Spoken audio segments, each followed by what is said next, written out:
Ja aitäh selle sissejuhatuse eest, Andrus, sest olgem ausad, maailm on ebaturvaline, vägivaldne ja ettearvamatu. See on see, mida sageli öeldakse kõrgematele ohvitseridele nende väljaõppe alguses, selleks, et nad oleksid alati valmis hoidma rahu ja minema sõtta. Ja on erakordselt ettenägelik ja julge Elisast tõsta turvalisus, küberturvalisus, riskihaldus nii selgelt siin laval esimeseks ja kõige olulisemaks teemaks, sest võib-olla see, mida sina ette lugesid rahvusvahelisest ajakirjandusest, mitte ei tõesta, et nüüd on erakordselt halb, vaid tõestab, et see 90. aastate optimism, kui tundus, et sõdu enam ei ole ja kohe kindlasti mitte Euroopas, kui tundus, et majandus kasvab ja peaaegu et nagu igavesti ja kui tundus ka, et demokraatia ja isikuvabadused on loomuliku evolutsiooni absoluutne tipp, ehk me olime naiivsed. Francis Fukuyama, kes kirjutas oma kuulsama teose ajaloo lõpust 90. aastate keskel, on kirjutanud mitmeid teoseid, kus ta vabandab selle eest, et arvas, et nii võiks minna. Neist kõige olulisem on raamat pealkirjaga Usaldus, mis ütleb, et äkki siis me suudame vähemalt samameelset hulgast üksteist usaldada ja see on see, miks on nii oluline, et me ühes ruumis sellest kõigest räägime. Siinsele publikule kindlasti ei ole vaja tõestada seda, et küberturvalisus on oluline või see, et intsidente juhtub.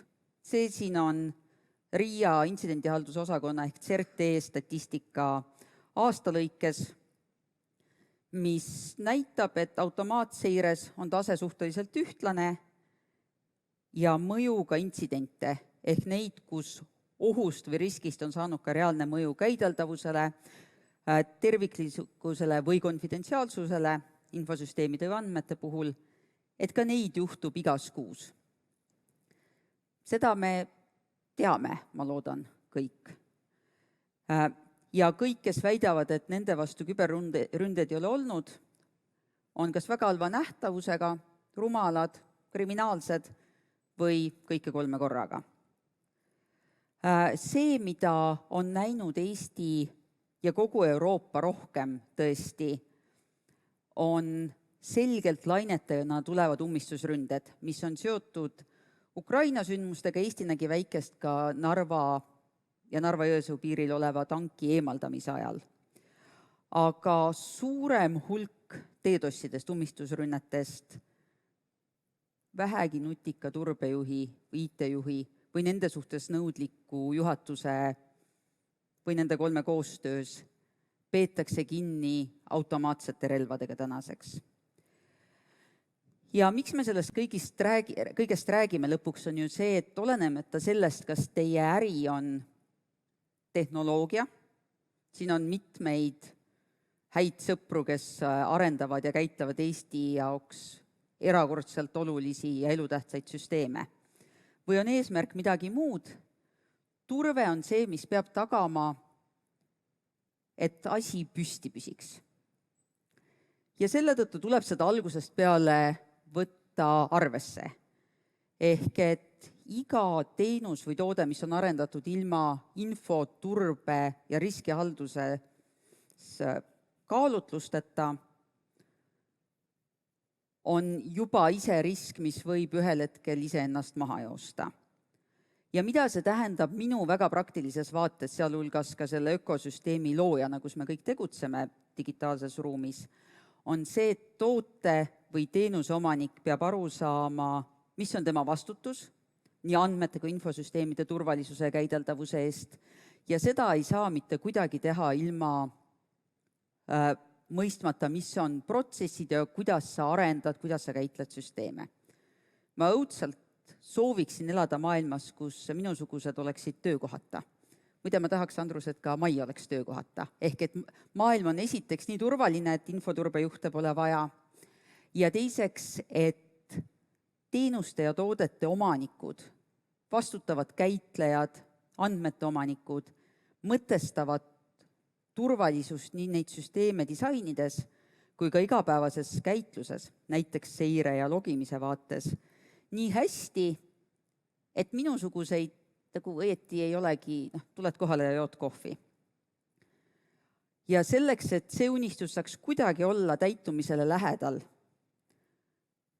peab riskide haldus ja juhtimine olema, täpselt nagu ka avasõnavõtus öeldi, fundamentaalselt tippjuhtkonna küsimus. Jah, riskijuht peab looma tervikliku pildi, aga lõppkokkuvõttes ainuke, kes saab riski aktsepteerida või leida viise selle vähendamiseks, on tippjuht. Ja see on tema vastutus. Ja see, mida, nagu ma ütlesin, saab teha siin riik, on luua keskkonda. Me selleks, et turvaline digitaalsete teenuste ökosüsteem Eestis saaks toimida, on tehtud mõned väga õiged otsused aastakümnete jooksul. Nende hulgas ka ID-kaart, mis, olgem ausad, viib identiteedihalduse, kliendi siis identiteedihalduse riski ärilt lihtsalt ära riigile. Lihtsalt tsentraliseerib terve hulga opriski. XD, mis võimaldab siis turvalist andmevahetust, muuhulgas ka riigi enda andmebaasidega. Ja kolmanda suure asjana loome me keskkonda. Üks oluline asjaolu keskkonnas, mis aitab tagada seda, et turvalisus on läbiv, et infoturve, mis kokku siis organisatsioonide infoturbest moodustab riigi küberturvalisuse, on sealjuures peagi järgmisest aastast kehtiv infoturbe standard EITS, mis on siis Eesti enda arendus ja asendab ISKE. Ja selleks, et võtta kohe need küsimused, mida muidu peab siis selle konverentsi platvormi kaudu esitama maha, siis ISKE kehtivus lõpeb selle aastaga, selle aasta lõpuni tehtud auditid kehtivad nende lõppajani. Nendel, kes sinnani olid ISKE kohuslased, kui saab läbi auditiperiood või sertifikaat, tuleb edaspidi teha EITS-u. Neil, kes nüüd muutuvad kohuslaseks, näiteks elutähtsa teenuse osutajad, on aega esimese audititsüklini 2025. aasta lõpuni, kui see peab siis olema tehtud, et seal on väike ülemineku aeg. Ja ta on vastavuses ISO 27001-ga, ehk need organisatsioonid, kellel on kas äriline või rahvusvahelisest koostööst tulenev nõue või on masohhistid, võivad, kui on ISO tehtud, siis enam ei pea EITS-u tegema. See, miks ma seda räägin, on see, et see on väga praktiline riskihalduse tööriist, mis kombineerib nii etalonturbe ehk mida tuleb teha, aga ennekõike riskihalduse ehk mille vastu tuleb valmis olla elemendid. Ja selle nõustamiseks on Riigi Infosüsteemi Ametil ka olemas terve meeskond, toimuvad koolitused, kõik selline, et kui kelleski tekitas see vestlus pigem segadust, siis RIA vastav veebilehekülg annab järgmised otsad kätte. Aga nüüd selle juurde, mida me lisaks siis infoturbestandardi mehhanismile, mida me täna teame, mida me aasta tagasi ei teadnud ja kuidas see mõjutab seda, kuidas infoturvet organisatsioonides või riigi küberturvalisust korraldada. Ja kõige olulisem kahtlemata on Vene Föderatsiooni laiapõhjaline sõda, kaasa arvatud territoriaalne agressioon Ukraina vastu. On neid, inimesi, kellele meeldib käsi õhku visata ja öelda, et aga kuulge, et ega siin ju mingit küberelementi ei olnudki. See on erakordselt lühinägelik ja lisaks sellele vale.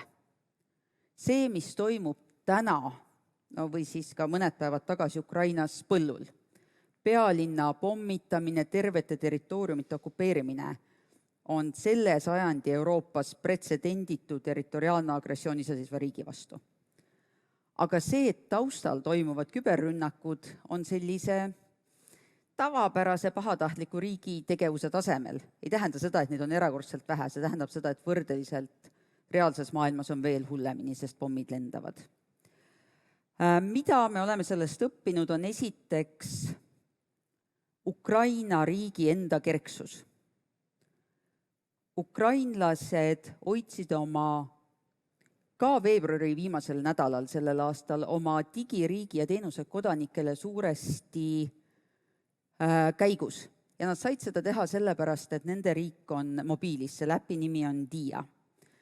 Täna minu kolleegid, kes vastutavad Eesti riigi eest, Eesti riigi digiteenuste eest, uurivad seda sama äppi väga põhjalikult, et saada aru, kas ja millisel kujul me saame ka selle peale ehitada, teha ise midagi muud sarnast, aga kui palju rohkem me saame minna kodanike juurde, mis ei ole ainult mugavuse küsimus, mida ta number 1 on, aga on ka selle küsimus, et kui see väga ebatõenäoline, aga suure mõjuga stsenaarium peaks realiseeruma, et Eesti kodanik ei saa panna arvutit seina ja minna sealt digiriigi teenustesse, siis oleks üks lisavõimalus.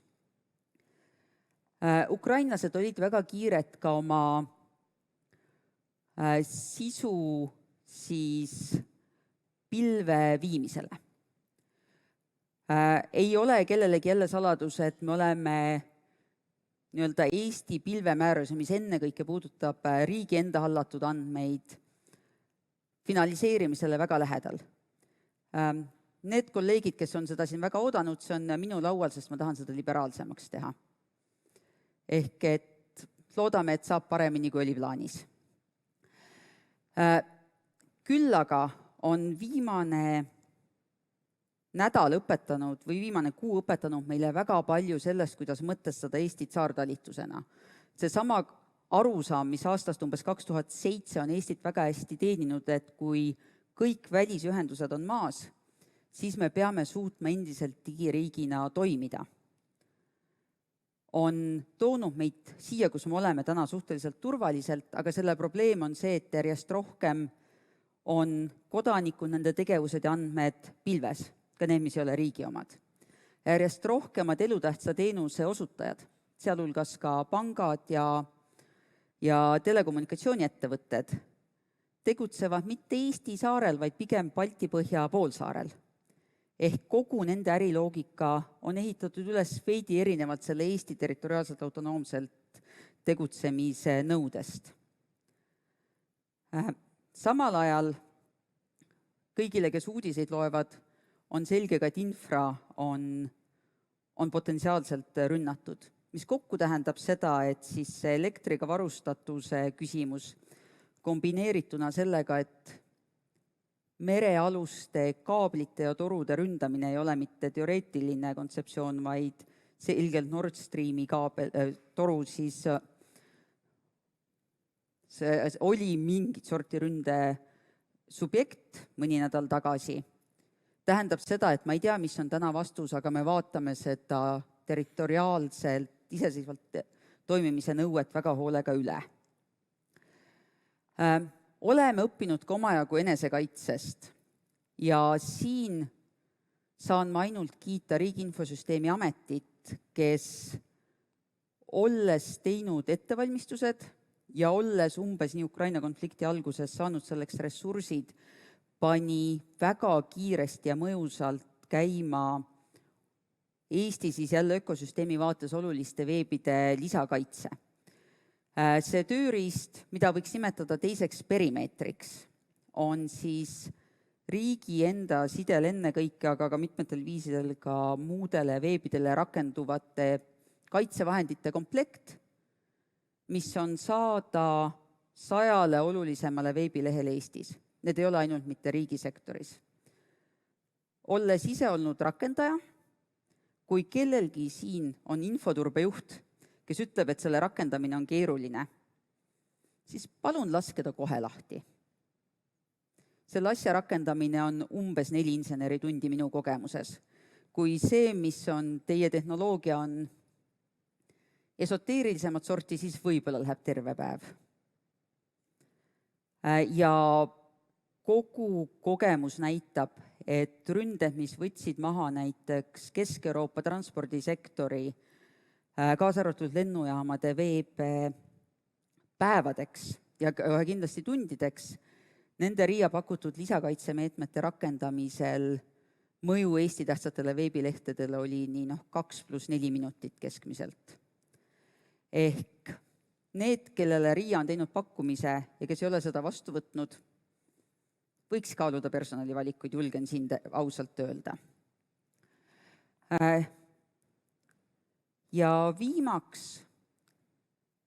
on viimane 8 kuud õpetanud seda, et esiteks ründed infrastruktuuri vastu on reaalsus ja need ei ole ainult küberründed. Seda võimalikku ohustsenaariumit jälle on kõik lehest lugenud viimastel nädalatel, mis juhtub, kui korraga toimub BRELL-i ehk siis Balti, Vene ja Valgevene siis desünk energeetikas ja samal ajal näiteks peaks Narva veehoidla veetase mitte püsima seal, kus Eestil on vaja, et jätkata stabiilselt energiatootmist. Mis omakorda tähendab kõigile neile, kes peavad käitlema olulisi süsteeme, et sellel aastal on mõistlik üle vaadata oma valmisolek energiaga varustatuseks. Ja kas see tähendab mingeid akusid, kas see tähendab generaatoreid või upse, seda teab ainult iga süsteemi või andmekeskuse omanik ise. Aga ilmselt ühte neist see tähendab ja ma olen aru saanud, et kui juba on generaatorit vaja, siis on upse vahele vaja, aga ma ei ole füüsik. Ehk et sellel aastal kindlasti rohkem kui ühelgi viimasest 30 on elektriga varustatuse toimepidevus küsimuseks. See tõenäosus, et midagi läheb täiesti valesti, on väike, aga ta ei ole olematu. Ja räägime siiski ju riskijuhtimisest. Ehk kokkuvõtteks, kui on üks asi, mida ma palun teil siit kaasa võtta, siis see on juhi ja äriomaniku vastutus. See, et see, kellele kuuluvad andmed, see, kellele kuuluvad infosüsteemid ja kellel on kas õigusest või sageli lepingutest tulevad kohustused nende kaitsmiseks ja käigus olemiseks, mõtestaks selle alates skoopimisest ja disainist kuni logimise ja seiramise ja ka elutsükli lõpu ja arhiveerimiseni läbi. Sest minu kõige suurem eeldus siis riigi küberturvalisuse juhiga on see, et äriomanikud on kompetentsed. Et äriomanikud teavad, mida nad teevad ja mida neil on vaja kaitsta. Ja see saab olla minu ainukene presumptsioon, nii nagu süütuse presumptsioon on, eks, siis karistusõiguses. Et sekkuma riik peab siis, kui midagi on väga halvasti. Ja need asjad, mis saavad halvasti olla, on lõpuks 2 sorti. Kas erakorraline agressioon ja seda oli näha ka siis, need RIA näiteks rakendatud kaitsemeetmed olid näha. Või teiseks, kui äriomanik ei ole kompetentselt teinud riskist tulenevaid otsuseid. Ja see on see, milleks riigil on näiteks järelevalve. Ma tahaksin kohutavalt eeldada, et need on äärmuslikud juhtumid. Ehk et äriomanik mõtestab ja praktiliselt mõtestab oma vastutust riski ja turvalisuse eest. Riski aktsepteerimine sealjuures on täiesti okei. Me kõik, ma usun, siin näiteks oleme aktsepteerinud maavärina riski, sest Eestis on nii ebatõenäoline, et maavärina kindla maja ehitamine on lihtsalt liiga kallis võrreldes võimaliku ohuga, mis tuleb. Aga riski ignoreerimine on see, kus paistab välja ebakompetentsus. Aitäh!